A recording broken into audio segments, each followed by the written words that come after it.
Blood and dust. Those were the only two things Sarah Callahan could see clearly through the scope. Blood on her shoulder where shrapnel had torn through, dust rising from the valley floor where her unit was pinned down. 12 days. That's how long it had taken to go from invisible to indispensable. Her hand pressed against the wound. The bleeding was steady but manageable. She'd deal with it later. Right now, 20 Taliban fighters were advancing on Alpha Team's position, and if she didn't stop them in the next 90 seconds, every SEAL in that valley would die. Through the Barrett's scope, she counted targets. 18 visible on the North Ridge. 19. 20. All moving with purpose toward the kill zone. Kowalski, they're flanking. Her voice cut through the radio static. 3 o'clock, 40 meters. The response crackled back. Panic, suppressive fire. The sounds of men fighting for their lives. Sarah's breathing slowed. 4 counts in, 7 held, 8 released. The rhythm her father had drilled into her 10,000 times. 1,240 meters to the farthest target. Wind gusting at 9 knots. Her shoulder screaming. Her hands rock steady. "Dad," she whispered to the empty air. "I hope you're watching this." The first target settled into her crosshairs. Squad leader, radio in hand. She squeezed.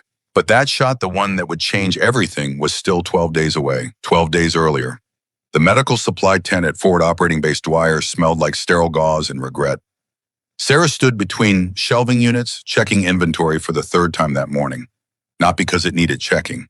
The supplies were exactly where she'd left them 6 hours ago, organized with a precision that would have made a surgeon proud. She checked because it gave her something to do, something normal, something that didn't require her to be anything other than what her name tape said: Callahan. Corpsman. Supply. Combat gauze packages lined the top shelf. Quick clot powder below that. Cat tourniquets hanging from hooks arranged by size. IV bags suspended like clear ornaments. Morphine ampules locked in the controlled substance cabinet. Everything organized according to March protocol. Massive hemorrhage first, then airway, respiration, circulation, hypothermia prevention. Most supply clerks wouldn't know March from a marching band, but Sarah wasn't most supply clerks. Outside the tent, boots crunched on gravel. Male voices, SEALs heading back from the range. The steady thump of helicopter rotors somewhere in the distance made her hand twitch. Just a twitch. Barely noticeable. Muscle memory from a life she'd left behind. She forced her hand still and went back to counting bandages she'd already counted. The tent flap rustled open without warning. "Hey, supply!" Chief Petty Officer Garrett Kowalski filled the entrance. 6'2", 230, all muscle and skepticism. His M4 carbine hung from a single-point sling like it was welded to his body.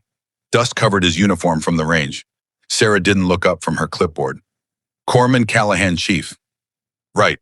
He stepped inside, letting the flap close behind him. The tent suddenly felt smaller. "Need 30 quick clot packs. Deploying tomorrow." Now she looked up, met his eyes. "You currently have 42 packs, Chief. That's 12 over standard loadout for your team size." Kowalski blinked. "You know my inventory. I know everyone's inventory. It's my job. Your job is to hand out supplies when we ask for them. My job," Sarah said evenly, "is to ensure operators have what they need when they need it. You don't need more quick clot. You need chest seals. You only have 8. For a 12-man team going outside the wire, that's inadequate." Silence stretched between them. Kowalski studied her with new interest. "You keep track of everyone's medical gear, yes?" "Why?" Sarah set down her clipboard. "Because when someone gets hit, they won't have time to check their supplies. They need to know their gear is complete and functional. I ensure it is." Kowalski's expression shifted. Not quite respect. Somewhere between surprise and curiosity. "That's more than I'd expect from supply." "Then your expectations need adjustment, Chief." He almost smiled, almost. Then grabbed a box of chest seals from the shelf she'd indicated without being told where they were. "You're thorough, I'll give you that." "I'm competent. There's a difference." This time he did smile. "Fair enough. Thanks, Callahan." The tent flap closed behind him. Sarah exhaled slowly, picked up her clipboard, made a notation. Kowalski's team chest seals restocked to 16. Mission ready. Her hand was steady again.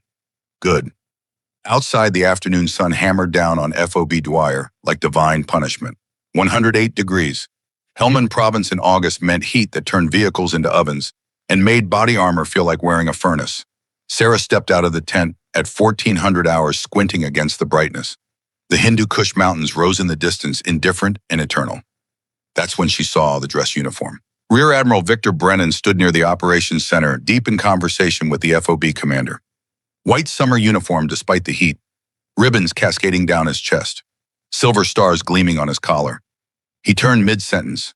His eyes found hers across 50 meters of empty space. For one heartbeat, the entire FOB seemed to hold its breath. Then recognition flashed across his weathered face, followed immediately by something else. Understanding. Warning. Keep your head down. The message was as clear as if he'd shouted it. Sarah gave the smallest nod. Message received. Admiral Brennan returned the gesture. Equally small, equally significant. Then continued his conversation as if nothing had happened. Sarah turned and walked back into her tent before anyone could notice the silent exchange. Inside, alone again, she pulled out the photograph she kept in her cargo pocket. Worn edges, creased from too many foldings. Her father in Marine Corps dress blues, holding his rifle with the casual competence of someone who'd carried one for 20 years. The inscription on the back was faded but still legible. Use both hands, baby girl. Heal when you can. Fight when you must. I'll always be with you. Love, Dad. She traced the words with her thumb. The paper was soft from handling. I'm keeping my promise, Dad, she whispered. Just like I swore. The tent canvas rippled in the hot wind. No answer came. She hadn't expected one. Sarah tucked the photo back into her pocket right next to her heart and returned to her inventory. That night, sleep didn't come easily. Sarah lay in her bunk in the female enlisted quarters. 3 other women shared the plywood structure. All asleep, all dreaming of somewhere that wasn't Afghanistan. She stared at ceiling boards and thought about promises. The first promise was to her father, made in a sterile hospital room 3 years ago, while lung cancer ate him from the inside. His hand in hers, morphine keeping the worst pain at bay, but not all of it. Promise me something, baby girl. Anything, Dad. Promise you'll use those hands I trained to save lives, not take them. But you taught me, I taught you to protect people. That's what you'll do as a corpsman, healing. That's your path now. Dad, I don't... Sarah, his grip tightened, weak but insistent. Your mother can't lose you the way she's losing me. Promise you'll stay safe. Promise you won't pick up a rifle in combat. The tears had come then, hot and unstoppable. I promise. Say the words. I promise I'll never shoot in combat. I promise I'll only use my hands to heal people. He'd smiled. Barely. That's my girl. Now go be the best damn corpsman the Navy ever saw. 2 weeks later, he was gone. The second promise was to her mother. Made at the funeral while rain drummed on the tent and a Marine honor guard folded the flag into a triangle. I can't lose you too, Sarah. You won't, Mom. Promise me. Promise you'll never do what he did. Promise you'll never be a shooter. I already promised, Dad. I'll keep it. I swear. Margaret Callahan had held her so tight, Sarah thought her ribs would crack. Thank you. Thank you. 2 promises, both sacred, both unbreakable. Sarah rolled over in her bunk, touched the dog tags under her shirt. 2 of them, hers and her father's. Metal warm from her skin. I'm keeping my word, she said to the darkness. I'm just here to heal. Morning came too early. The emergency briefing was called for 0700. Sarah wasn't normally included in mission briefings. Supply clerks didn't need to know operational details. But Admiral Brennan had specifically requested her presence. She arrived at the operations center 5 minutes early. The room was already crowded. 12 SEALs. Captain Wyatt Dalton at the front. Maps on the screens. The air thick with anticipation in Copenhagen. Sarah stood against the back wall, trying to be invisible, trying to disappear into the plywood. Dalton started without preamble. Gentlemen, we have actionable intelligence on a Taliban safe house, 12 clicks north. Small operation. Quick hit. In and out before dawn. The satellite image appeared behind him. Cluster of buildings in a valley. Mountains on 3 sides. 4 Humvees. 12 operators. Standard raid package. Lieutenant Fisher provides medical support. Nods around the room. Routine. They'd done this 100 times. Admiral Brennan's voice cut through the casual confidence. Captain, I'm recommending you take Corpsman Callahan as backup medical. Every head turned. Sarah felt the weight of their stares, felt herself shrinking against the wall. Kowalski spoke first. Sir, with respect, Callahan's supply. She hasn't been tested outside the wire. She's a qualified Navy corpsman, Brennan said calmly. Top 5% of her class at Great Lakes. Field Medical Services School honor graduate. She's more than qualified. Dalton frowned. Admiral, I need people I can rely on and contact. Callahan has zero combat experience. Then she'll get some tonight. The tone left no room for argument. Dalton held Brennan's gaze for 3 seconds, then nodded. Yes, sir. Callahan, you're coming. Sarah's heart kicked against her ribs. This wasn't the plan. Staying invisible was the plan. Staying safe was the plan. But orders were orders. Yes, sir, she said quietly. The briefing continued. Routes, timelines, radio frequencies, rules of engagement. Sarah absorbed every word while her mind screamed. After the briefing, Dalton caught her arm. Callahan, a word. They stepped into the hallway. SEALs filed past heading to prep gear. I don't know what your relationship is with Admiral Brennan, Dalton said without preamble. Don't care. But if you're on my operation, you pull your weight. Can you handle trauma care? Yes, sir. Under fire. I've trained for it, sir.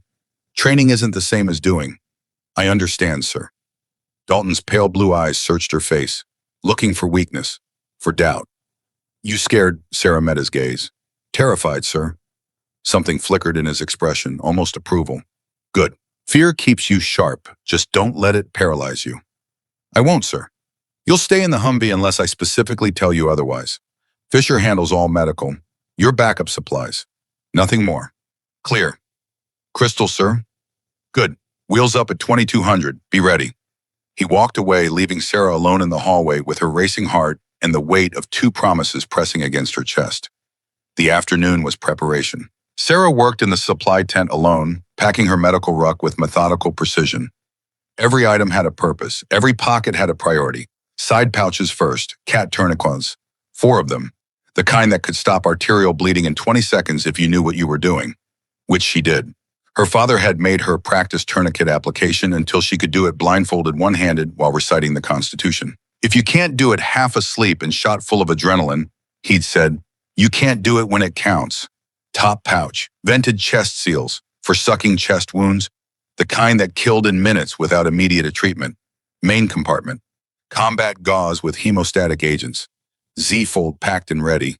She could pack a wound in 30 seconds. Had done it on training dummies 1,000 times. IV supplies, 18-gauge catheters for fast fluid replacement. Hex-10 bags, normal saline.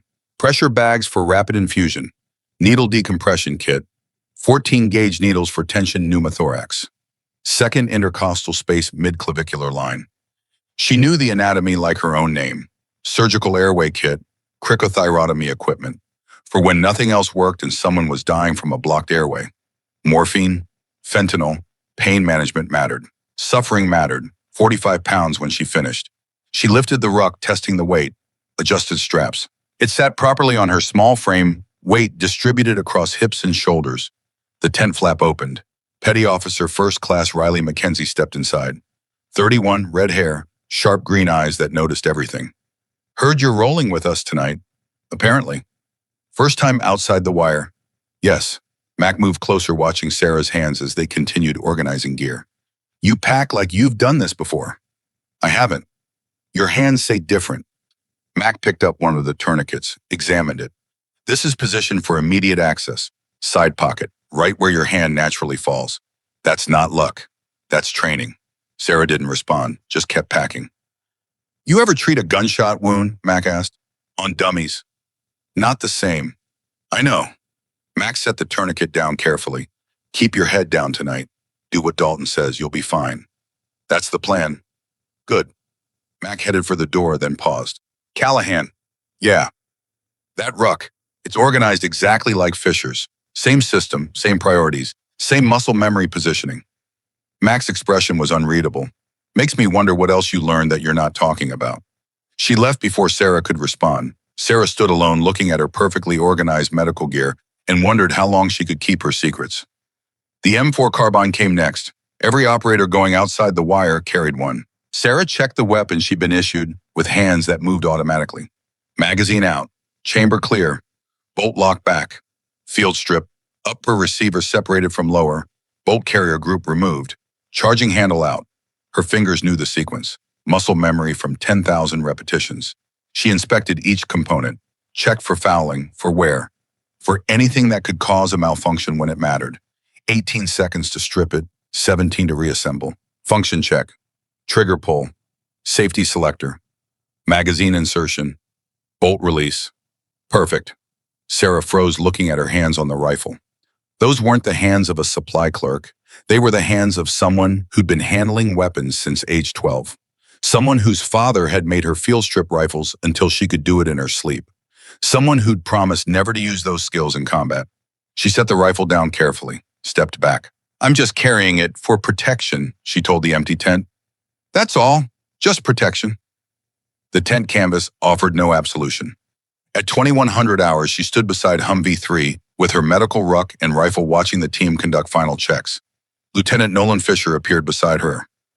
32, tired eyes that had seen too much. 8 months deployed without a break. "Callahan, right?" "Yes, sir." "Fisher, but everyone calls me Doc." "Probably should call you that too, huh?"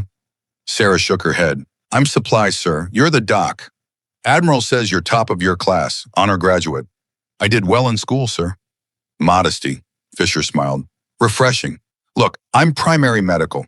You're backup. Chances are you won't have to do anything. This should be simple. In and out. Should be Sabina. Doc, and yeah, should be my aim. But this is Afghanistan. Nothing simple." He gestured at her ruck. "If things go sideways and I go down, can you handle it?" Sarah thought about her father's training, the thousands of hours, the relentless drilling, the perfectionism that bordered on obsession. "Yes, Doc, I can handle it." "Good enough for me." Captain Dalton's voice cut through the night. "Mount up." Sarah climbed into Humvee 3. Mackenzie driving, Kowalski passenger seat, Sarah and Fisher in back with 2 more SEALs. The ruck sat between her boots, 45 pounds of potential. The rifle rested across her lap, safety on, magazine loaded, chamber empty, per protocol. Her hands were steady. The convoy rolled out at 2200. 4 Humvees, 12 operators. 1 objective, simple mission. Sarah watched FOB Dwyer disappear behind them and prayed it stayed simple. Afghanistan had other plans. They reached Wadi Bahar at 2300, a dry riverbed cutting through the valley. Deep enough to hide vehicles. Close enough to the target for a quick approach. Dalton's voice crackled over the radio. "All vehicles hold position. Scouts forward." The convoys stopped, engines idling. In the silence, Sarah could hear her own heartbeat. 2 SEALs dismounted, melted into darkness. Night vision made them visible for 3 seconds, then they were gone. 5 minutes crawled past. 10, 15. The radio crackled. "Captain, we have eyes on target, no exterior security, lights in 2 structures. Looks quiet." "Roger, stand by." Dalton switched to convoy frequency. "All elements prepare to advance. Humvees 1 and 2 establish overwatch. 3 and 4 move to compound. Execute on my mark. 3, 2, 1, mark." The world exploded. The IED detonated under Humvee 1 with a sound that redefined violence. Light, heat, pressure. The blast wave hit Sarah's vehicle like a physical fist. Her Humvee rocked. Someone screamed, then came the gunfire. Muzzle flashes erupted from positions Sarah hadn't known existed. AK-47s on full automatic. PKM machine guns. The distinctive crack of SVD sniper rifles. Dozens of weapons, maybe more. This wasn't a simple raid. This was a perfectly orchestrated ambush. "Contact, contact," Kowalski's voice. "Humvee 1 is hit. Vehicle destroyed, multiple casualties." Dalton. "All elements return fire. Get those wounded to cover." Mackenzie threw the Humvee into reverse. Tactical driving, getting to a defensible position. Through the window, Sarah saw Humvee 1. Overturned. Burning, 4 bodies crawling away from the wreckage. 1 wasn't moving at all. Fisher grabbed his medical ruck. "I'm going." "Doc, wait for." But Fisher was already out the door, running toward the casualties through a curtain of bullets. Sarah watched through the armored glass, watched Fisher reach the first casualty, watched him start treatment, watched the dark stains spread across his left shoulder. He'd been hit. Fisher kept working, 1 arm useless, blood pouring down, trying to treat someone else while bleeding out himself. Sarah's training screamed at her. Treat the caregiver first, always. If the medic falls, everyone dies. She watched Fisher collapse, watched him try to get up, watched him fall again. 4 casualties now, including their only trained medic. Sarah's hands moved to her ruck. "What are you doing?" Kowalski shouted. She didn't answer. Grabbed her ruck, grabbed her rifle, kicked open the door. "Callahan, get back!" She ran, 45 pounds on her back, 5'3", 118 pounds, running through hell toward burning metal and dying men. Bullets cracked past her head. Supersonic snaps. The sound of death missing by inches.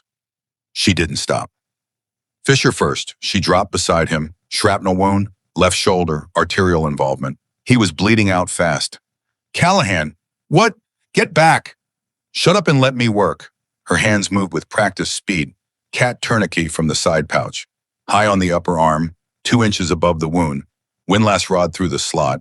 Turn, turn, turn, until arterial spray stopped. 23 seconds. Fisher's eyes widened. That's perfect application. I said shut up. Combat gauze next. Z-fold. Pack the wound deep. Direct pressure. The hemostatic agent needed 3 minutes to work, but she didn't have 3 minutes. Next casualty. Private First Class Jennings. Not breathing. Chest still. Tension pneumothorax. Air trapped in chest cavity. Lung collapsed. Pressure building. Heart can't pump. Minutes to death. Her father's voice in memory. Landmarks matter. Second intercostal space midclavicular line. Don't guess. No. Sarah ripped open Jennings' vest, found the anatomical landmarks with her fingers. Counted ribs. First, second, midclavicular line, 14-gauge needle from her kit. No hesitation. Insert. Advanced through skin, through muscle, through pleura. Hiss. Trapped air rushed out. Pressure released. Jennings gasped. His chest expanded. Color returning. Get him oxygen, she told a SEAL who'd materialized beside her. 15 liters, non-rebreather mask. Next, Sergeant Wallace, sucking chest wound, right lateral chest. Air being pulled into the thorax through the defect. Collapsed lung imminent. Vented chest seal from her top pouch. Wipe the blood. Apply the seal. 3 sides taped. 4th side vented for air escape. You're stable. Don't move. The gunfire was constant now. M4s answering, AK-47s. Explosions. Chaos. Sarah worked through it. Tunnel vision. Nothing existed except the next casualty. Lance Corporal Briggs. Traumatic amputation. Left leg below knee. Severed completely. Massive blood loss. Tourniquet, high on the thigh. As high as anatomically possible. Windlass. Turn until the blood stops. Tighter than seems humane. But humane doesn't matter. Alive matters. Briggs screamed. I know it hurts. You're going to live. That's what matters. Morphine autoinjector. 10 milligrams intramuscular. Into the uninjured thigh. The screaming faded to whimpers. 4th casualty, Private Dixon. Blast injuries. Multiple lacerations. Possible concussion. Not immediately life-threatening. Quick neuroassessment. Pupils equal and reactive. Follows commands. GCS-15. Bandaging. Pressure dressings. Monitoring. Stay down. You're okay. Sarah stood. Looked around. 4 critical casualties. All stabilized. 11 minutes since the IED. Captain Dalton appeared beside her. Blood streaming from a cut above his eye. His expression was pure shock. What did you just do? Sarah was breathing hard, adrenaline crashing. My job, sir? Fisher's down. Jennings wasn't breathing. Wallace had an open chest wound. Briggs lost a leg. All stable now, sir. You did that in 11 minutes under fire. Yes, sir. Dalton keyed his radio. Base, this is Viper 6. 4 urgent surgical casualties, all stabilized for transport. Request immediate medevac. The response came quickly. Roger, Viper 6. Birds inbound. ETA 10 minutes. Dalton looked at Sarah again. Who taught you to work like that? The question hung in the smoke and cordite. Sarah met his eyes. No point hiding now. My father, sir. Gunnery Sergeant Patrick Callahan. Marine Scout Sniper. Recognition flashed across Dalton's face. Eagle-Eye Callahan. Yes, sir. Your father was a legend. Yes, sir. And he taught you medicine. Among other things, sir. Dalton's gaze dropped to her hands. Steady despite everything. Despite the blood. Despite the chaos. We'll talk later. Right now, stay with these casualties. Keep them stable. Yes, sir. The medevac helicopters arrived 10 minutes later. 2 Blackhawks. Rotors thundering. Dust turning the world opaque. Sarah helped load casualties. Fisher first. Still conscious. Still pale. You saved my life, Doc, he said as they lifted his stretcher. That's the job. No, that was mastery. I've been a corpsman for 8 years. What you did, that was exceptional. Sarah didn't respond, just moved to the next patient. The flight medic stopped her before the birds lifted off. Who did this initial care? I did. He checked her name tape. Callahan, you there, Corman? No, that's Lieutenant Fisher. He's one of the casualties. Then who are you? I am supply clerk. The medic stared. Supply clerks don't perform needle decompressions and high and tight tourniquets like this. This is advanced trauma care. Who really did this? Sarah sighed. I'm a Navy corpsman, trained at Great Lakes and Field Med School, currently assigned to supply for personal reasons. The medic studied her another moment, then nodded slowly. Well, Corman Callahan, you saved 4 lives tonight. Maybe the best pre-hospital care I've seen in 20 years. The helicopters lifted off, disappeared into darkness. The mission was scrubbed. The convoy limped back to FOB Dwyer, arriving at 0300. Sarah sat in Humvee 3, silent, exhausted, blood covering her uniform. Not hers, theirs. Kowalski turned around from the passenger seat. His expression had completely changed. Doc. Sarah looked up. I called you supply girl. I dismissed you. I was wrong. I'm sorry. You didn't know, Chief. That's not an excuse. He paused. What you did tonight, I've served with corpsmen for 15 years. That was the finest trauma care under fire I've ever witnessed.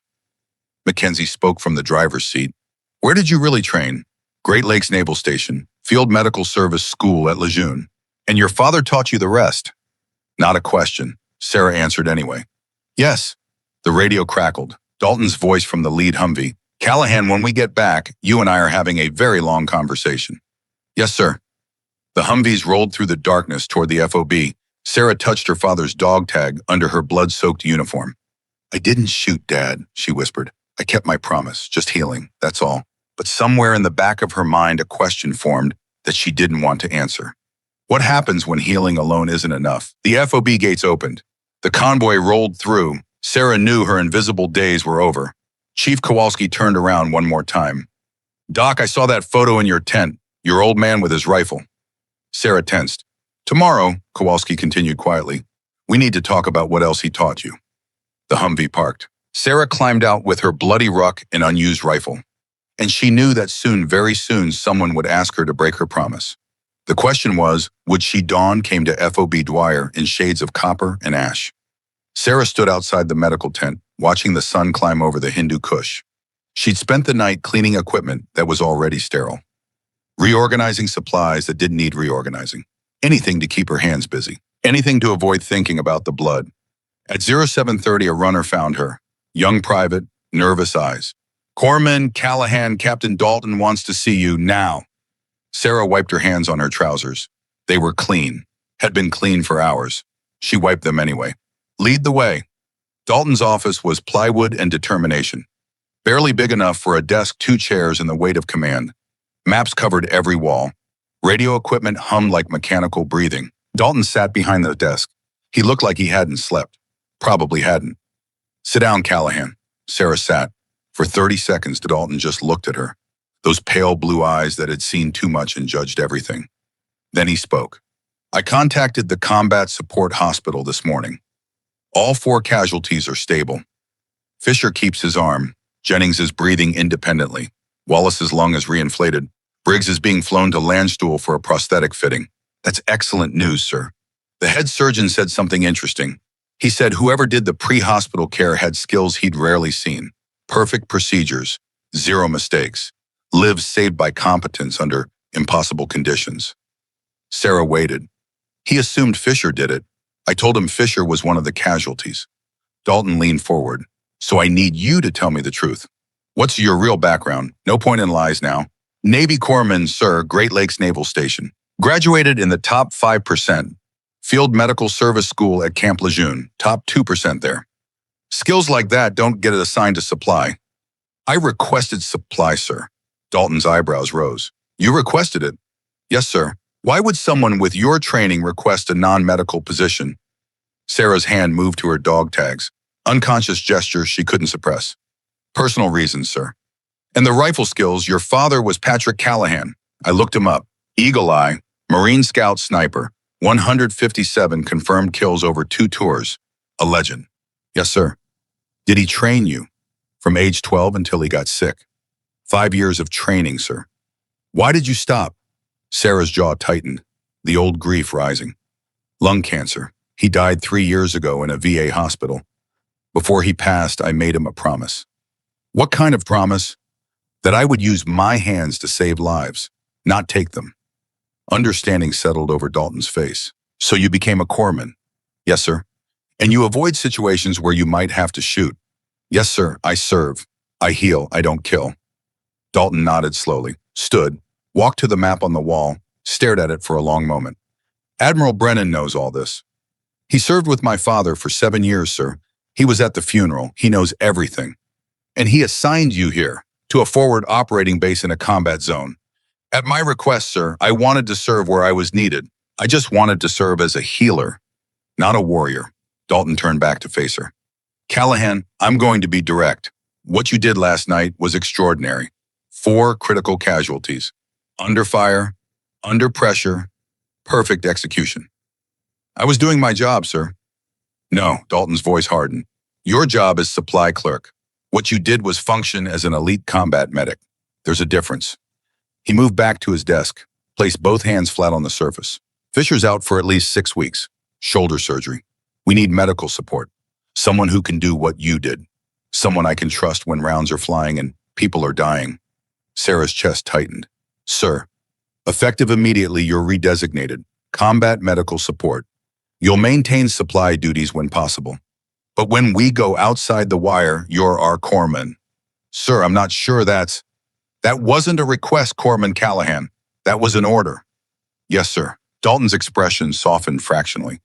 Dismissed, and Callahan, she stood. Sir, your father would have been proud of what you did last night. Sarah's throat closed. She managed to nod, then left before the tears could form. The Combat Support Hospital occupied the south side of the FOB, shipping containers converted to treatment rooms. Tents for recovery. The smell of disinfectant fighting a losing battle against the dust. Sarah found Fisher in a recovery bed, awake, pale, left arm immobilized in a complex sling, IV running into his right arm. His eyes found her immediately. Doc, how are you feeling? Like I got shot. He managed a weak smile. But alive because of you. Sarah pulled up a chair. I did what anyone would have done. No, Fisher's voice was firm despite his obvious weakness. I'm a corpsman, 8 years. I know good care. I know exceptional care. What you did was exceptional. He reached out with his good hand, found hers, squeezed with surprising strength. I was bleeding out, going into shock. I knew I was done. Then you appeared, tourniquet in under 30 seconds. Perfect application. You saved my life, Doc. You would have done the same. Maybe, but I don't know if I could have done it that fast, that clean, under fire. His eyes searched hers. Where did you really train? Great Lakes, Field Med School. That's technical knowledge. What you demonstrated was something else. Experience. Or genius. Or both. Sarah looked away. My father was a Marine Scout sniper. He believed medical skills and tactical skills were 2 sides of the same coin. He trained me in both. Fisher's expression changed. Eagle Eye Callahan. I've heard the stories. Most people have. He taught you to shoot too. Not a question. Yes. But you don't. No. Why not? Sarah's hand moved to her dog tags again. The gesture was becoming automatic. Because I promised him I wouldn't, and I keep my promises.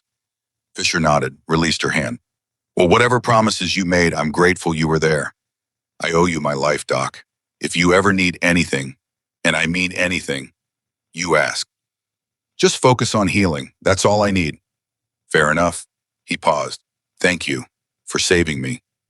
You're welcome. Outside the hospital, the midday heat was brutal. Sarah walked toward the chow tent, not hungry, but routine helped. Structure helped. Chief Kowalski intercepted her halfway. Doc, got a minute? They walked to the perimeter, found shade under a blast barrier. The mountains rose in the distance, timeless and uncaring. Kowalski shifted his weight, uncomfortable. I need to say something. Chief, let me finish. He held up a hand. I called you supply girl. I dismissed your capabilities. I didn't take you seriously. And last night while I was laying down suppressive fire, you were saving 4 lives under the same fire. You were doing your job, Chief, and you were doing yours, except your job was infinitely harder than mine. He paused. I talked to Mac.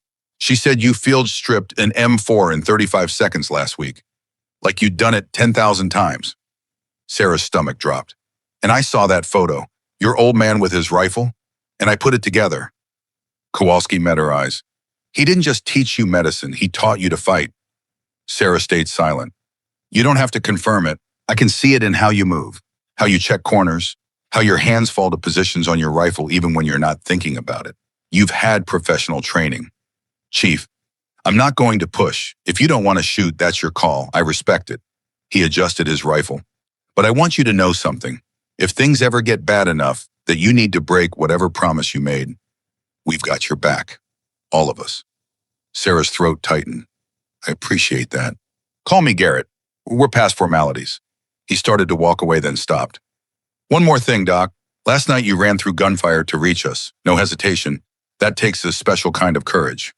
He left her standing by the blast barrier, touching dog tags and wondering how long she could keep refusing to use skills she possessed.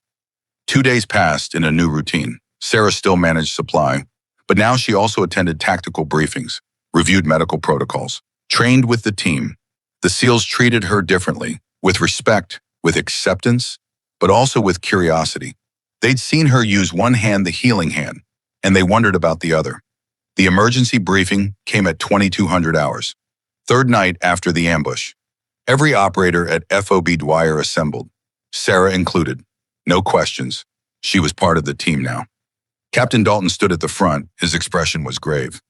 We have time-sensitive intelligence. Taliban commander, Abu Rashid, operating 8 clicks northwest. He's coordinating a major attack.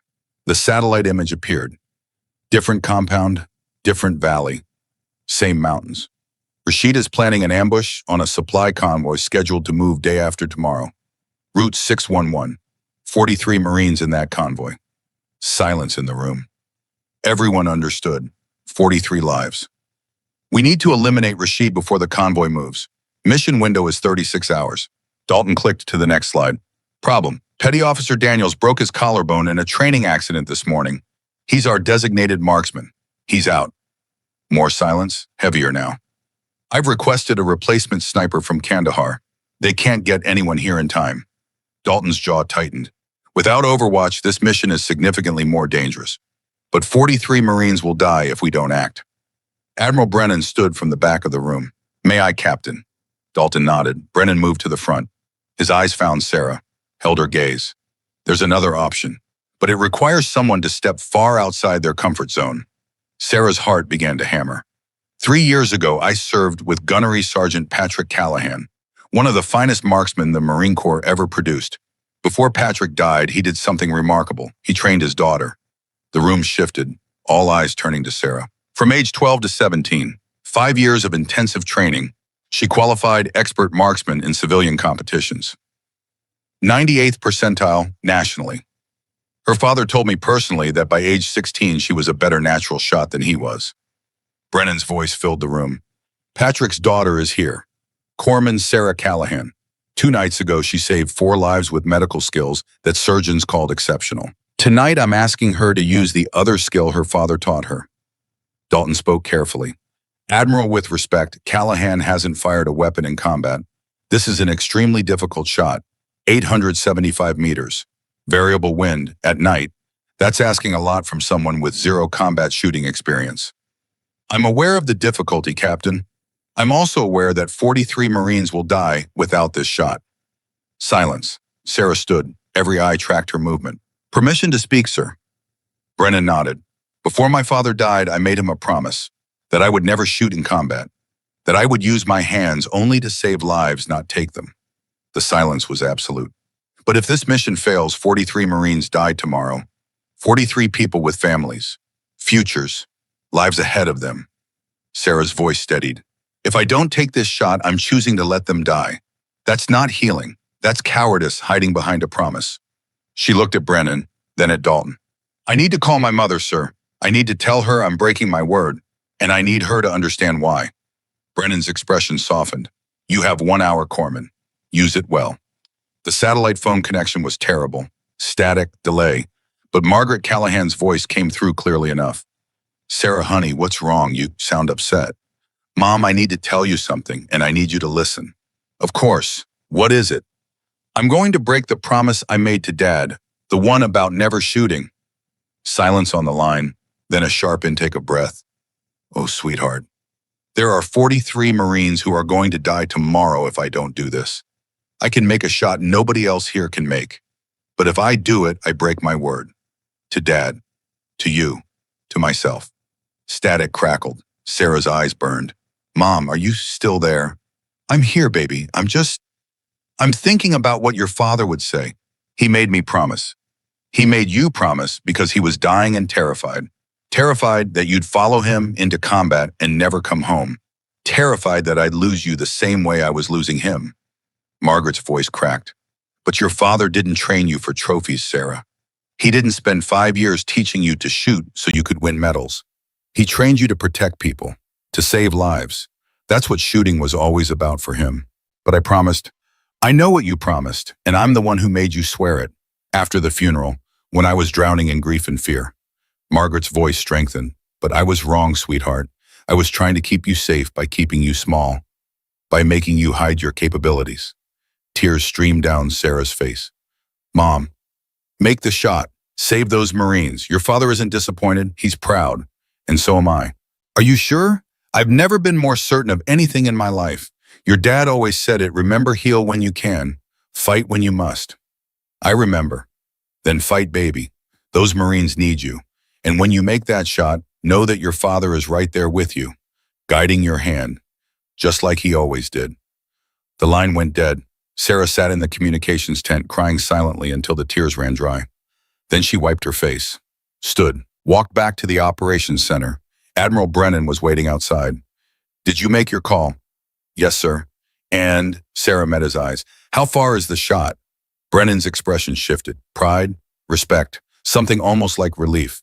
875 meters. Wind 7 knots variable. Elevated firing position. I can make it, sir. I know you can. Your father told me you were better than him by 16. Said watching you shoot was like watching art. Oh, Sarah's chest tightened. He said that to me, directly, multiple times. Brennan paused. But I need to ask, are you absolutely certain? Because once you break this promise, you can't unmake that choice. Sarah touched her father's dog tag through her uniform. Felt the metal warm from her skin. 43 Marines shouldn't die because I'm afraid to use a skill I have. I'm certain, sir. Then let's go show them what you can do. The range was dark except for lights at the firing line. A SEAL whose name Sarah didn't know brought out a Barrett M82A1 Mag, 50 caliber, 30 pounds. The same rifle her father had trained her on. Sarah picked it up. The weight was familiar, comforting, like shaking hands with an old friend. The SEAL watched her hands. You know this weapon. It was my father's favorite. She moved to the firing line, set the bipod, adjusted for her height, checked the scope, made minor adjustments to windage and elevation. Behind her, every SEAL at Fob Dwyer had gathered to watch. Dalton spoke from nearby. Whenever you're ready, Corpsman, 5 targets, 500 meters. Sarah settled into position, stock to shoulder, cheek weld perfect, eye to scope. And then she did something she hadn't done in 3 years. She let herself remember her father's voice, patient, demanding, loving. Control your breathing, baby girl. 4 counts in, 7 held. 8 released. Let your heart rate drop. 68 beats per minute. That's the sweet spot. Sarah inhaled. 4 counts, held. 7 counts, released. 8 counts. Her heart rate slowed. 70 beats, 68, 65. Perfect. Now find your natural point of aim. Let the rifle settle. Don't fight it. Work with it. The crosshairs settled on the first target. Center mass, 500 meters. Trigger press, not pull. Squeeze. Steady pressure. Surprise break. Her finger found the trigger. Pressure built gradually, consistently. The Barrett roared. A barburner. Recoil punched her shoulder. Familiar, expected, managed. Downrange, the target shredded. Dead center. Hit, someone called from the spotting scope. Sarah didn't pause. Cycled the bolt. Ejected brass, loaded fresh round. Acquired second target. Breathing, heart rate, natural point of aim. Press, boom. Hit, center mass. Third target, same sequence. Muscle memory from 10,000 repetitions. Boom, hit. Fourth target, boom, hit. Fifth target, boom, hit. Sarah cleared the weapon, safed it, stood, turned around. Every SEAL was staring, silence thick enough to touch. Mackenzie spoke first. Her voice was awed. 5 targets, 500 meters, 5 shots, all center mass under 2 minutes, and she hasn't touched a rifle in 3 years. Kowalski added quietly, her father taught her well. Dalton moved forward. Looked downrange through binoculars at the shredded targets. Looked back at Sarah. Can you make the shot 875 meters combat conditions? Sarah didn't hesitate. Yes, sir. You're certain? Yes, sir. Dalton nodded once. Then you're our marksman. He turned to the assembled SEALs. Anyone have a problem with that? Silence. Good. Mission brief in 30 minutes. Wheels up at 0200. Get some rest. The team dispersed. Sarah remained at the firing line looking at the Barrett. Admiral Brennan approached. How does it feel? Like coming home, sir, and like betraying everything I promised. It's both. That's what makes it hard. That's what makes it matter. Brennan put a hand on her shoulder. Your father would understand. More than that, he'd approve. Sarah looked up at the stars over Afghanistan. I hope you're right, sir. I am. Now go prep your gear. Tomorrow you save 43 lives, just a different way than you're used to. The mission brief was concise. 8 operators, 2 Humvees, approach via Wadi Bahar, establish overwatch position on a ridge 875 meters from target compound. Sarah would deploy with the Barrett, provide precision fire if needed. Primary objective, eliminate Abu Rashid if he appeared. Secondary objective, observe and gather intelligence for airstrike if needed. Low risk, high impact, simple plan, which meant it would definitely get complicated. They rolled out at 0200 hours. Sarah rode in Humvee 2, Mackenzie driving, Dalton in command, 2 other SEALs completing the load. The Barrett rested across her lap. 30 pounds, loaded, ready. Her medical ruck sat at her feet. 45 pounds, force of habit, always prepared to heal even on a mission to kill. The convoy moved through darkness. Night vision made the world green and grainy. The Wadi appeared exactly where intelligence predicted. They stopped 1 click from the target, dismounted, moved on foot. Sarah carried the Barrett and her medical ruck, 75 pounds on a 118 frame. Her body protested, her training held. She kept pace. The ridgeline required a climb, 300 meters of loose rock and desert scrub, 40 minutes of careful silent movement. They reached the firing position at 0315. Sarah set up the Barrett. Bipod deployed. Scope glass clean. Range card prepared. 875 meters to the target compound. 2 buildings, lights and windows, movement in courtyard. Wind check, 7 knots, left to right, variable gusts, temperature, 68 degrees, elevation adjustment, 11.5 minutes of angle, windage, 2.5 minutes right.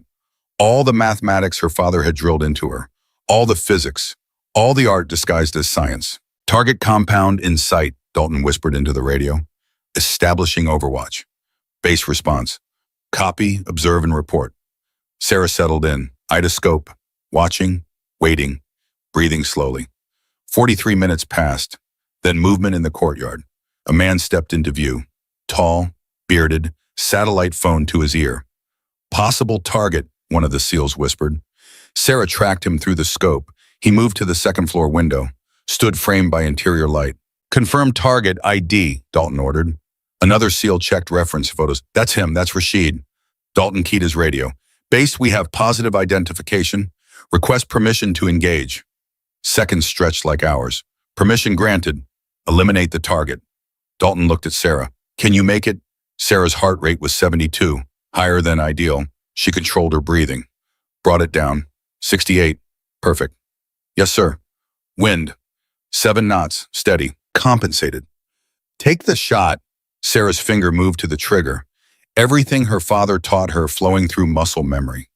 Rashid moved in the window, pacing, still talking. Wait. Patience. Let him settle. He stopped, faced outward. Perfect presentation. Sarah began her trigger press, steady pressure building. Then the wind gusted. 10 knots, not 7. She adjusted, but rushed. Overcorrected slightly, squeezed. The Barrett thundered. The shot broke. 0.8 of a second flight time. Impact. 8 inches left of target. Wall behind him. Rashid ducked. Disappeared inside. Miss, Kowalski breathed. Sarah's stomach dropped. After all that, after breaking her promise, after the confidence, she'd missed. Dalton's voice was calm, professional. Adjust. He'll check the damage. You'll get another shot.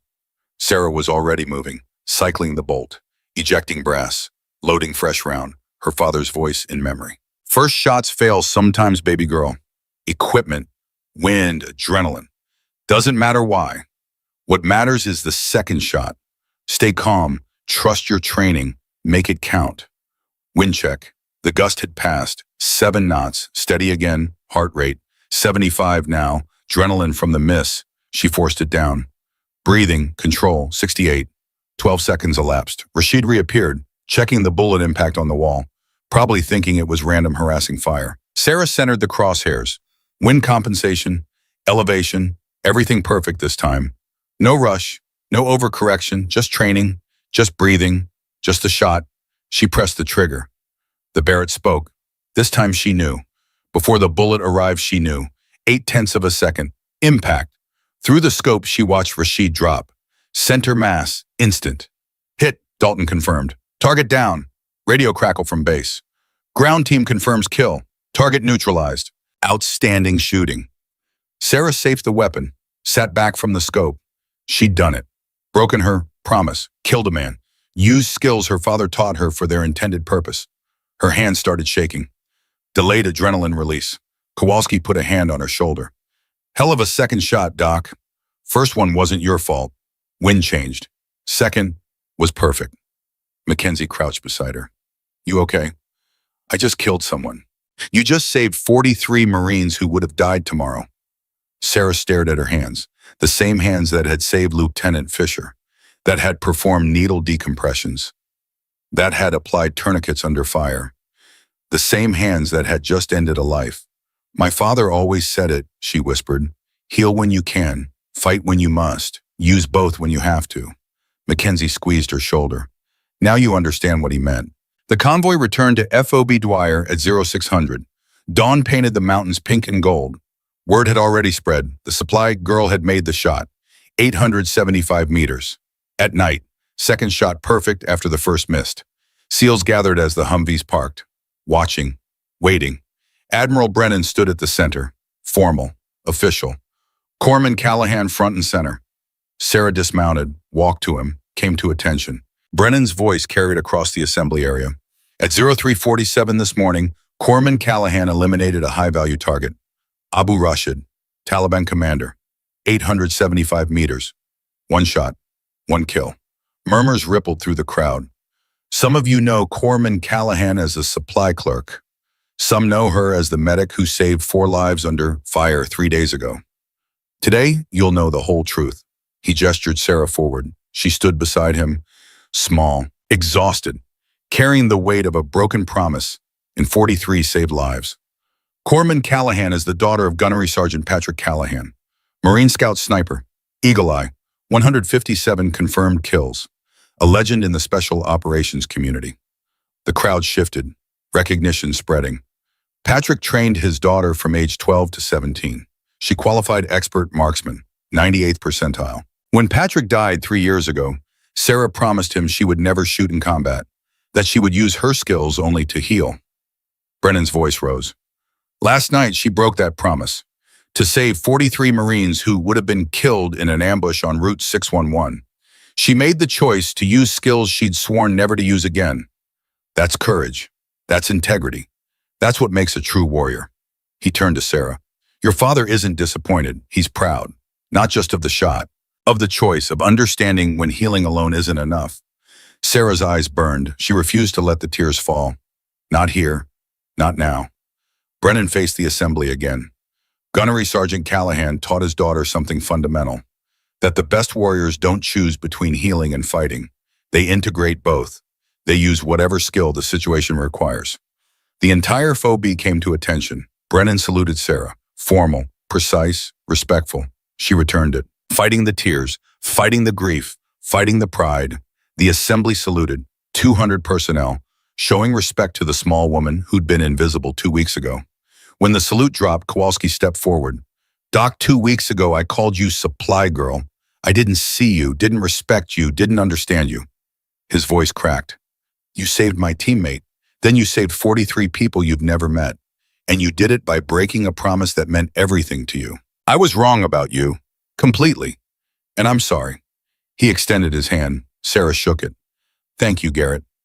Lieutenant Fisher appeared, arm still in a sling, face pale but determined. I told you if you ever needed anything you could ask. You didn't ask, but I'm giving it anyway. He held out a patch, custom made, medical cross in red, crosshairs in black, overlapping in the center. The motto stitched below, heal when you can, fight when you must. You use both skills, Doc. That's rare. This patch represents that. You've earned it. Sarah took the patch, traced the design. Thank you, Mackenzie joined them. The team wants you to know something. You're not supply, you're not backup. You're one of us, fully, completely. Dalton pushed through the crowd. Callahan, effective immediately, your designation is Combat Medical Officer and Designated Marksman. You're the first person in SEAL history to hold both positions simultaneously. Sarah found her voice. I understand, sir. Do you accept? She looked at the patch in her hands, at the faces around her, at the mountains rising behind the FOB. Yes, sir, I accept. Outstanding. Dalton almost smiled. Now get some rest. You've earned it. The crowd dispersed, heading to chow, to sleep, to whatever came next. Sarah stood alone holding the patch, feeling the weight of everything that had changed. She'd broken her promise, crossed a line, become something she'd sworn never to be. But she'd also saved 43 lives. Her father had been right. Sometimes you heal, sometimes you fight, sometimes you do both. Sarah walked toward her quarters, exhausted, changed, lighter somehow, despite everything. Behind her, she heard Kowalski talking to another SEAL. You realize what just happened? Doc made a tough shot. So what? No, Doc used medical skills one day, shooting skills another day, separately. And whoosh, and what happens when she has to use both at the same time? Sarah kept walking. She didn't know the answer, but something told her she was about to find out. 5 days later, Sarah stood on the range at dawn, teaching 3 young SEALs the difference between adequate medical care and life-saving intervention. Tourniquet application isn't about following steps, she said, demonstrating on a training dummy. It's about understanding circulation, about knowing when to apply high versus low, about reading the wound, not just the protocol. The SEALs watched with rapt attention. She wasn't supply girl anymore. She was Doc, the woman who'd saved lives and made impossible shots, the one who integrated skills they'd been told were separate. Chief Kowalski appeared at the edge of the range. His expression was grim. Doc, Captain needs you. Emergency briefing, now. Sarah handed the tourniquet to one of the young SEALs. Practice, high and tight. I'll test you later. She followed Kowalski across the FOB. The morning heat was already building. It would hit 1:10 by noon. What's the situation, she asked. Bad, that's all I know. The operations center was packed. Every SEAL at FOB Dwyer, plus Admiral Brennan, plus officers Sarah didn't recognize. Captain Dalton stood at the front. His face was carved from stone. Listen up. We have time-critical intelligence. Major weapons cache 15 clicks north. Includes Stinger missiles, anti-aircraft capability, enough to threaten every coalition helicopter in the province. The satellite image appeared. A compound built into a mountainside. Defensive positions visible. Multiple structures. This isn't a minor target. Intelligence estimates 30 to 40 Taliban fighters. Prepared positions, heavy weapons. This is their primary supply depot for the entire region. Silence settled over the room like fog. The cache is being relocated in 36 hours. If those Stingers get distributed, we lose air superiority. Medevac becomes impossible. Resupply becomes suicide. Air support disappears. Dalton clicked to the next slide. 12 operators, night insertion via 2 MH-60S. Fast rope into the valley, secure the cache. Mark for demolition, extract before dawn. He paused. Let them absorb it. Casualty estimates are 25 to 30%. We're outnumbered 3 to 1. We're attacking a prepared position. This is the highest risk operation we've conducted this deployment. Sarah's stomach tightened. We need comprehensive medical support and precision fire capability. But we can only take 12 total. We can't afford dedicated specialists for each role. Dalton's eyes found Sarah. Corpsman Callahan, you've proven you can handle trauma care. You've proven you can shoot. Can you integrate both on the same mission? Transitioning between roles as the situation requires. Every eye in the room turned to her. What's the specific requirement if you're Provide immediate trauma care for casualties. Provide precision fire from overwatch positions. Carry full medical load plus the Barrett. Be ready to switch between roles with zero transition time. Kowalski spoke quietly. Doc, that's asking a lot. You'll be carrying 85 pounds. Medical ruck plus rifle plus ammunition. That's almost your body weight. Sarah met Dalton's eyes. I can do it, sir. For how long this could be at a 6-hour operation? As long as necessary, sir. You'll need to treat casualties under fire, then immediately engage targets, then back to medical repeatedly, without hesitation. My father trained me specifically for that, sir. Integration, not separation. Admiral Brennan spoke from the back. There's a difference between dual role and integrated operations, Captain. Dual role means switching between tasks. Integrated means doing both simultaneously, thinking tactically while treating wounds, assessing threats while managing patients. He looked at Sarah. That's what Gunnery Sergeant Callahan taught his daughter. True integration. Sarah nodded. Yes, sir. That's exactly what he taught me. Dalton studied her for a long moment, then nodded. You're our integrated operator. Medical and precision fire. Both roles, as needed. The briefing continued. Insertion plan, exfiltration routes, communication protocols, fire support coordination. Sarah absorbed every detail while her mind calculated load distribution, medical supplies, ammunition, water, food. 85 pounds organized for maximum efficiency. She'd trained for this. 10,000 hours with her father. Learning to treat casualties while maintaining tactical awareness. Learning to shoot while managing medical priorities. Heal when you can, fight when you must. Do both when you have to. Tonight she'd have to do both. The afternoon was preparation. Sarah worked alone in the supply tent, packing her medical ruck with obsessive precision. Every item positioned for instant access. Every pocket organized for one-handed retrieval. Tourniquets and side pouches. Both sides. Ambidextrous access. Chest seals in top pouch. Fastest possible deployment. Combat gauze in main compartment. Z folded and ready. IV supplies. Needle decompression kit. Surgical airway. Pain management. Everything she might need to keep someone alive long enough for extraction. 45 pounds, then weapons. Barrett M82A1. 30 pounds, 10 rounds of 50 caliber ammunition. Match grade. 5 pounds, M4 carbine as backup.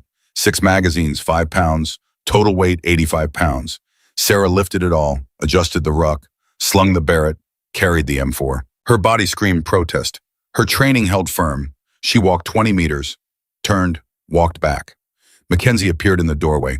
Jesus, Doc, that's brutal. It's necessary. Can you really carry that for 6 hours? I've trained with heavier. Max stepped inside, helped adjust Sarah's ruck straps. Listen, I've been thinking about the casualty estimates. 25 to 30%. That's 3 or 4 of us. I know. If things go bad, really bad, you're going to have to choose. Medical or shooting. You can't do both if we're getting overrun. Sarah met her eyes. Then I'll do both anyway. Doc, my father had a saying, the situation doesn't care about your limitations. It only cares about what needs to be done. If I need to treat casualties and engage targets simultaneously, I will. Max stared at her, then nodded slowly. Okay, then we'll make sure you get the chance. At 2100 hours, Sarah stood by the helicopter with her gear. 2 MH-60 Blackhawks sat on the tarmac, rotors beginning to turn, dust starting to rise. The 12-man team conducted final checks. Weapons, ammunition, communications, night vision, everyone preparing for the worst. Lieutenant Fisher approached, still recovering but mobile. Doc. Hey, shouldn't you be resting? Couldn't let you roll without saying something. He paused. What you're about to do, integrated operations under fire. That's expert-level stuff. Most operators train for years to pull it off. My father started training me at 12. Still, this isn't a drill.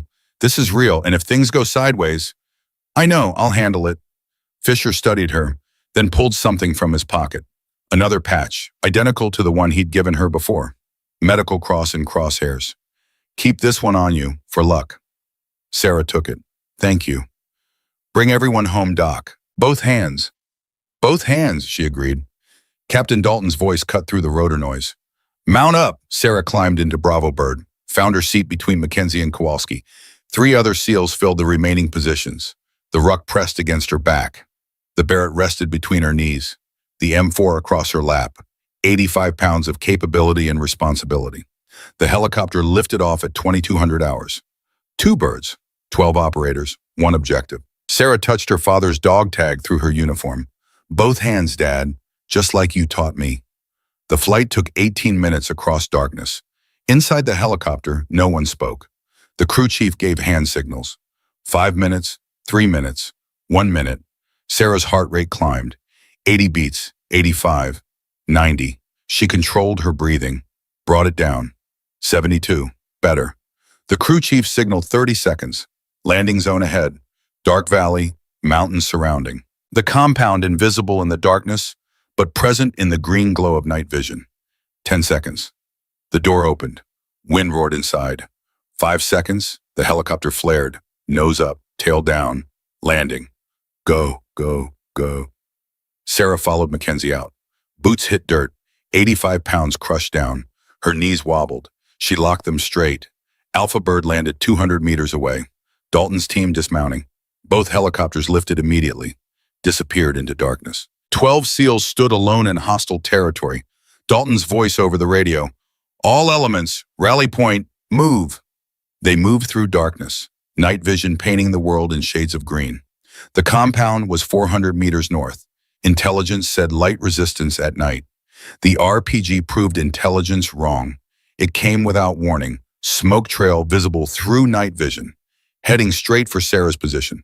RPG scatter. Sarah dove left. The grenade impacted where she'd been standing. Explosion, heat, pressure, shrapnel. Something hit her left shoulder. Hot, sharp. Pain lanced through her arm. She rolled. Came up with the M4, safety off, ready. Gunfire erupted everywhere. Muzzle flashes, AK-47s, PKM machine guns, dozens of weapons, maybe more. This wasn't light resistance. This was an ambush. Alpha team, take cover. Dalton's voice, strained, urgent. A second explosion, massive, different location. Through the chaos, Sarah saw flames, 200 meters away. Alpha team's area. The radio crackled with panic. Bird down, helicopter down. Sarah's blood turned to ice. One of their extraction helicopters hadn't left. It had been circling, providing overwatch. An RPG had found it. Now it was burning, crew inside, all injured or dead. An Alpha team was pinned between the burning helicopter and enemy fire. Dalton's voice, desperate. Bravo, we're pinned. 3 wounded, can't reach the bird. How bad? Sarah transmitted. Fisher's hit shoulder again. 2 others critical need medical. Now, Lieutenant Fisher, the man she'd saved before, hit in the same shoulder. Sarah assessed the tactical situation with cold clarity. Alpha team pinned, 200 meters away, 3 wounded, can't move. Downed helicopter 200 meters. Crew status unknown, probably wounded. Enemy estimated 25 fighters. Moving to flank Alpha's position. If they succeed, total overrun. Everyone dies. Time to overrun, 3 minutes. 4, maximum. Sarah made her decision. I'm going to the helicopter, she transmitted. Stabilize the crew, then provide overwatch for Alpha. Doc, that's suicide, Kowalski's voice. No, that's my job. She didn't wait for permission, grabbed the Barrett and her medical ruck. Started running, 85 pounds, across 200 meters. Through gunfire, bullets cracked past, supersonic snaps, death missing by inches. She ran anyway, 100 meters. Her lungs burned, legs trembling. Keep moving. 150 meters. Almost there. 200 meters. She reached the helicopter, slid behind the wreckage. Assessed. Pilot Chief Warrant Officer Hayes. Dead. Head trauma. Nothing she could do. Co-pilot Warrant Officer Martinez. Alive. Conscious. Compound fracture. Right leg. Bone protruding. Door gunner 1 Petty Officer Davis. Unconscious. Chest trauma. Shallow breathing. Door gunner 2 Seaman Brooks. Alive. Mobile. Minor injuries. Brooks saw her. Relief flooded his face. Doc, thank God. How bad are you? I'm okay. Martinez and Davis. I see them. Medical mode engaged. Martinez first. Compound fracture. No arterial involvement visible. Survivable with proper treatment. This will hurt, she told him. Just do it. She splinted the leg, wrapped it, immobilized the fracture. Morphine, 10 milligrams. Martinez gasped. Went quiet. Next, Davis, unconscious. Chest trauma. She checked his airway. Clear. Breathing. Shallow. 22 breaths per minute. Listened to his chest. Right side. Diminished breath sounds. Tension pneumothorax, again. Third time in 2 weeks. Needle decompression. Second intercostal space. Midclavicular line. Insert. In advance. Hiss. Air release. Pressure equalized. Davis's breathing improved. Get him oxygen, she told Brooks, and keep him still. 3 casualties stabilized in 4 minutes. The radio crackled. Dalton, strained. Enemy flanking North Ridge, 15 to 20 fighters. We can't stop them. Sarah looked up. Through night vision, she saw them. Moving along the ridge. Advancing on Alpha's position. 800 meters away. Multiple targets. Elevated positions. If they reached Alpha Team 12, SEALs died. Sarah grabbed the Barrett, set up behind the helicopter wreckage. Range to targets 900 to 1100 meters. Variable. Moving. This wasn't one shot. This was sustained engagement. Brooks stared. Doc, what are you? Doing my job. Both parts. She pressed her eye to the scope. Started counting. 18 visible. 19. 20. Spread across the ridge. Advancing in teams. Professional. Coordinated. Sarah's heart rate was 90. Too high. She controlled her breathing. Brought it down. 75. Better but not perfect. Her shoulder throbbed. The shrapnel wound bleeding. Ignore it. She keyed her radio. Captain, I have eyes on the flanking force. I can engage. Doc, you're at the bird. Yes, sir. Crew stabilized. Now providing overwatch. You can't stop 20 fighters alone. I can slow them. Give you time to reposition. Silence. Then Dalton's voice. Quiet. Accepting. Make it count. Sarah settled into the scope. Priority targeting. Leaders first. Heavy weapons second. Riflemen third. Target 1 squad leader. Radio in hand. Directing movement. 1,000 meters. Wind check. 8 knots. Left to right. Elevation. 12 minutes of angle. Windage. 3 minutes right. Breathing. Heart rate 75. Press. Boom. Recoil punched her wounded shoulder. Pain flared white hot. She ignored it.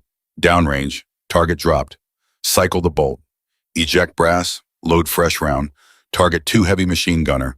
Setting up PKM 980 meters. Adjust. Acquire. Breathe. Press. Boom. Hit. Machine gun silent.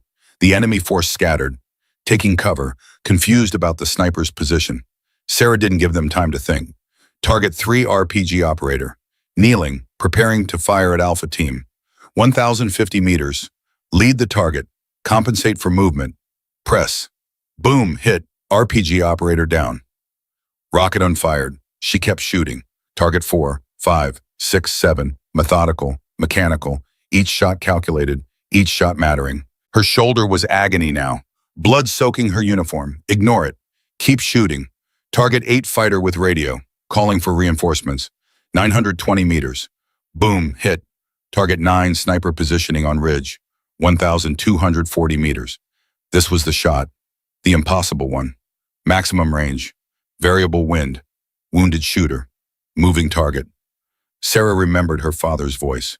When the shot matters most, baby girl, that's when you must be calmest. Breathing. Controlled. Precise. Heart rate. 72 despite everything. Wind gust. Wait for it to settle. Target moving. Predict the path. Lead. Compensate. Trust the training. Press. Boom. 1.2 seconds flight time. The target dropped. Brooks whispered behind her. That's impossible. That shot is impossible. Sarah didn't respond, kept shooting, 90 seconds into the engagement.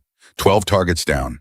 The enemy attack faltered, broke, started retreating up the ridge. Sarah tracked them, took 2 more, 13 total. The flanking attack had failed. She safed the Barrett, sat back. Her shoulder was bleeding heavily now. The recoil had torn the wound wider. Her hands trembled with delayed adrenaline. But Alpha Team was alive. Dalton's voice on the radio, stunned. Doc, did you eliminate the entire flanking force? 13 targets, sir, the rest retreated. 13 targets in 90 seconds, at ranges up to 1,240 meters, while wounded. Sarah looked at her shoulder, blood everywhere. Yes, sir, Mackenzie's voice, awed. She just saved all of us, the whole unit. Everyone would be dead. Kowalski, both hands. Doc, you used both hands. Dalton, stay at the bird, protect the wounded. We're moving to your position. Copy, sir. Sarah slumped against the helicopter wreckage. The adrenaline was crashing now, pain flooding in, exhaustion overwhelming her. But they were alive, all 12 SEALs. The crew, everyone. Brooks appeared beside her. Doc, you're bleeding bad. I know. Check the others first. They're stable. You're not. She let him examine the shoulder. Shrapnel wound, deep, arterial bleeding. Not immediately fatal, but serious. Pressure dressing, she told him. Tight. I'll live. His hands shook as he applied the bandage. You just saved everyone. While hit. That's training, Sarah said. Just training. 5 minutes later, Alpha Team reached the helicopter. Dalton, Kowalski, Mackenzie, Fisher on a stretcher. 2 other wounded SEALs. Dalton stared at Sarah, at the blood soaking her uniform, at the Barrett, at the stabilized casualties. You did medical care and precision fire, both, simultaneously. Yes, sir. 13 enemy combatants, while wounded, while treating casualties. Yes, sir. He shook his head. That's the most remarkable combat performance I've ever witnessed. Fisher spoke from his stretcher. Pale. Weak. You saved me again, Doc. 3rd time. Just returning previous favors. The quick reaction force arrived 20 minutes later. 3 helicopters, medical evacuation, heavy security. Sarah insisted on riding with the wounded, monitoring vitals, adjusting IVs. Despite her own injury, the flight medic tried to treat her. She waved him off. Critical patients first. I'm stable. He looked at her with something like reverence. Doc, you are bleeding through the dressing. Then change the dressing, but treat Davis first. He needs constant monitoring. The medic shook his head, did as she ordered. They landed at FOB Dwyer at 0430. Dawn was breaking, pink and gold across the mountains. Admiral Brennan stood on the landing pad. He'd monitored the entire mission via radio. Sarah stepped off the helicopter, swaying, blood loss, exhaustion. 85 pounds of gear for 6 hours. Brennan caught her arm, steadied her. You're wounded. Sir, I need to report. You need medical treatment. That's an order. The combat support hospital physician removed 12 pieces of shrapnel from Sarah's shoulder. 3 required surgical extraction, 9 stitches to close. She sat through it without flinching. Staring at the wall, the doctor worked in silence, then spoke. I heard what you did. Just my job, sir. No. He tied off the final stitch. I've been a trauma surgeon for 22 years. I know the difference between doing your job and achieving the impossible. He bandaged the shoulder. You treated multiple casualties while wounded, then engaged 13 enemy combatants at extreme range, while wounded. That shouldn't be physiologically possible. My father taught me integration, sir, not separation. He taught you something that's going to revolutionize how we train combat medics. On at 0800, Admiral Brennan assembled the entire FOB, 200 personnel in formation. Sarah stood at the front, shoulder bandaged, uniform bloodstained, exhausted beyond measure. Brennan's voice carried across the formation. 12 days ago, most of you knew Corpsman Sarah Callahan as the supply clerk, the quiet woman who counted bandages and stayed invisible. Absolute silence.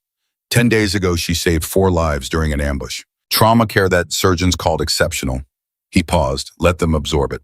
7 days ago, she made an 875-meter shot to eliminate a high-value target, breaking a promise she'd kept for 3 years to save 43 Marines. The formation shifted. Everyone knew this story. Last night, Corpsman Callahan integrated both skills. She treated 4 crew members from a downed helicopter while wounded. Then she engaged 13 enemy combatants at ranges up to 1,240 meters in 90 seconds. While wounded, murmurs rippled through the crowd. That engagement stopped a flanking attack that would have overrun Alpha Team. All 12 SEALs would have died. Then Bravo Team, then the helicopter crew. Total casualties, all 24 personnel on the mission. Brennan's voice rose. Corpsman Callahan didn't just save individuals. She didn't just save a team. She saved the entire unit, every single operator, because she understands something fundamental that most of us are still learning. He turned to Sarah.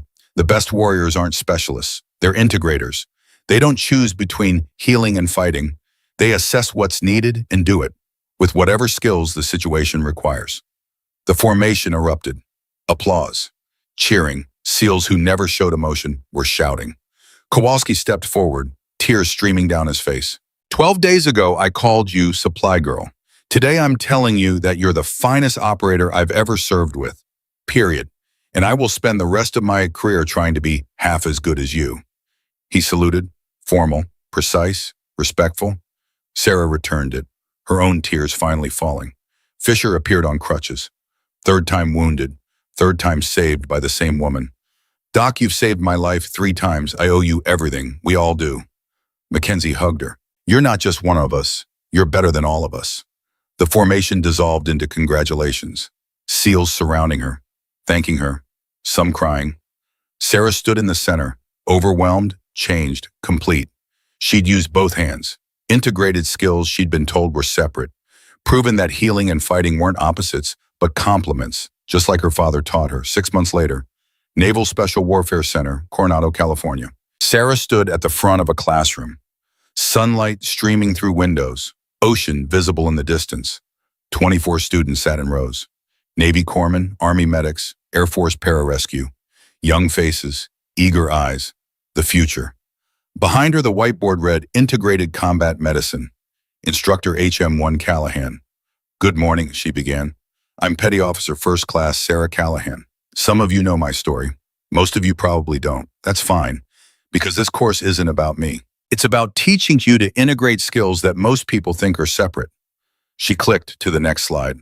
A photo of her father in dress blues, rifle in hand, the inscription visible, use both hands. This is Gunnery Sergeant Patrick Callahan, Marine Scout Sniper, my father. He taught me that the strongest operators aren't specialists. They're integrators, people who can assess a situation and use whatever skill it requires. Next slide, medical supplies beside a rifle. Today begins 8 weeks of the hardest training you've ever experienced. You're going to learn to think like a medic and a marksman simultaneously, to assess casualties while assessing threats, to stop bleeding while engaging targets, to transition between roles so fluidly that they stop being separate roles and become one integrated capability. A student raised his hand, young, nervous. Instructor, is it really possible to do both at the same time? Sarah smiled. Don't call me instructor. I'm HM1 Callahan, or Doc. And yes, it's possible. I'll prove it. She walked to the training area, set up a medical dummy with simulated injuries, placed a rifle beside it, set up a target 600 meters downrange. Scenario? Your teammate has a femoral artery injury, 90 seconds until he bleeds out, but there's an enemy fighter at 600 meters targeting your position. You can't do both, right? You have to choose, medical or shooting. The student shifted uncomfortably. Sarah demonstrated. Drop to the dummy, tourniquet application, 22 seconds. Grab the rifle. Engage the distant target, 8 seconds. Hit. Back to medical. Combat gauze. Wound packing. Pressure dressing. Total time 58 seconds. The student stared. That's integration, Sarah said. You didn't see me choose. You saw me do both. Because the situation required both. A student spoke. How long did it take you to learn that? My father started training me at 12. By 17, I could transition in under 30 seconds. But you don't need to master it to start. You just need to begin, and you begin today. The course ran 8 weeks, intensive, demanding. Students dropped out. Others pushed through. Sarah taught them everything her father had taught her. Medical skills, marksmanship, but more importantly, integration. The ability to think across disciplines, to see problems holistically rather than sequentially. By week 4, her students could treat casualties and engage targets within 90 seconds. By week 8, they were doing it in under 60. The graduation ceremony was small, just the 24 who'd completed the course. Some observers. Admiral Brennan, now retired but still present. After the ceremony, Brennan found Sarah. Your father would be extraordinarily proud. I hope so, sir. I know so. I talked to him the week before he died. He said something I never forgot. Brennan's voice softened. He said Sarah's going to change everything. She's going to show the military that integration is superior to specialization, that you don't have to choose between healer and warrior. You can be both. Sarah's eyes burned. He was right, Brennan continued. The both hands methodology has been adopted by Naval Special Warfare. Army Special Forces requested the curriculum. Air Force Special Operations is implementing it. Marines are developing their own version. I heard, sir. More than that, combat mortality rates in units using integrated operators have dropped 23%. 23%, Sarah. That's hundreds of lives saved. Lives that wouldn't have been saved under the old system. He handed her a folder. This is the official documentation. Your program is now standard training for all special operations medical personnel. Every branch, every unit. Sarah opened the folder, read the official letterhead, Department of Defense, Approved training curriculum. She touched her father's dog tag through her uniform. He'd be happy about this. He is happy, wherever he is. Brennan smiled. You've built a legacy, not just for yourself, for him, for everyone he trained, for everyone you'll train. That evening, Sarah walked the beach, Coronado Island, sunset painting the sky orange and purple and gold. She pulled out her phone, called her mother. Hi, Mom. Sarah, sweetheart, how was graduation? Perfect, all 24 passed. Your father would be so proud. I'm proud. Admiral Brennan was there. He told me something Dad said before he died. What was it? That I'd show people you don't have to choose. Healer or warrior. You can be both. Margaret's voice thickened with emotion. That's exactly what he believed. That's why he trained you the way he did. Not to make you a shooter, not to make you a medic, to make you both. Integrated, complete. They talked for 30 minutes. About family, about Montana, about the future. When Sarah hung up, the sun had set completely, stars appearing overhead. She stood, walked back toward her quarters. Inside, her gear wall was organized with perfect precision. Left side medical ruck, trauma supplies, IV bags, everything needed to save lives. Right side rifle case, Barrett M82A1, ammunition. Everything needed to protect lives. Center photos arranged in a careful display, her father in dress blues. The both hands patch, a photo from Afghanistan with her team, her first graduating class of integrated operators, and in the very center a new addition, a framed letter, official, embossed, Department of Defense commendation, for developing integrated combat methodology, for reducing combat mortality rates, for changing how the military trained its medics. Below the letter, she'd placed her father's inscription, the one from the photograph, carefully preserved. Use both hands, baby girl. Heal when you can. Fight when you must. I'll always be with you. Her phone rang. Captain Dalton, still deployed, still leading SEALs. Doc, sorry to call late. Never too late for you, sir. What's the situation? High-risk personnel recovery, multiple casualties expected, enemy sniper threat, complex terrain. Sarah smiled. Let me guess. You need medical and precision fire.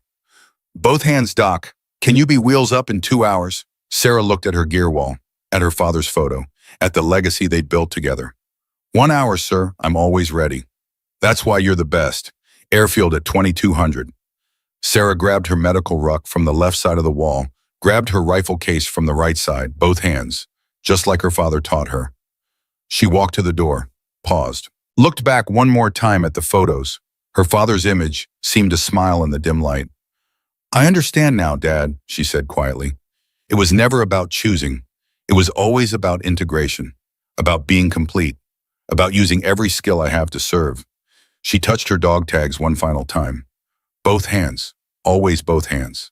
The door closed behind her. Outside, a helicopter was already spinning up. Rotors beginning to turn, another mission, another chance to heal, another chance to fight, another chance to do both. Sarah Callahan walked across the tarmac with 85 pounds of gear and a lifetime of training. Supply girl, combat medic, designated marksman, healer, warrior, integrator. She was all of them, and none of them, because she'd transcended the labels. She was simply what her father had trained her to be. Complete. The helicopter lifted off into the California night. And somewhere in the space between stars, Gunnery Sergeant Patrick Eagle Eye Callahan watched his daughter fly toward another mission and smiled. She'd understood, finally, completely. The strongest warriors don't choose. They integrate. They use both hands, always both hands.